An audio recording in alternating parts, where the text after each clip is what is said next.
Hello everyone! For today's video, tara samahan niyo ako ngayon gumawa ng isang masarap na vegetable salad. Eto, para din itong kagaya ng isang in-upload ko pero meron akong ingredients na hindi inilagay dito. Masarap din to at perfect na perfect to sa mga nagda-diet.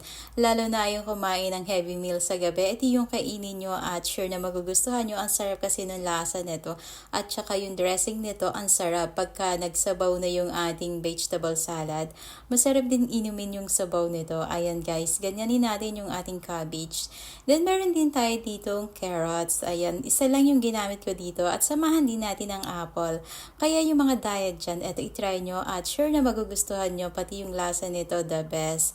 Ayan, meron din tayo ditong onion. Pero kung may red onion kayo, mas maganda yung kasi medyo may pagka sa maanghang yung ating red onion. Kaya masarap din yung ilagay sa vegetable salad. Ito naman, nilagyan ko lang siya ng, ng lemon juice, then garlic, at saka ng olive oil. Ayan, lagi ako naglalagay ng black pepper. Pero kung ayaw nyo ay pwede naman na wala. Honey yung inilalagay ko dito. Pero kung wala kayong honey, pwede na rin yung sugar. Pero tansyahin nyo lang, dapat hindi masyadong matamis para sa mga nagda-diet. Perfect na perfect. Ayan guys, itry nyo to at perfect na perfect talaga to sa mga dieta. Ayan lang guys, thank you for watching my video. Sana magustuhan nyo ang mga videos.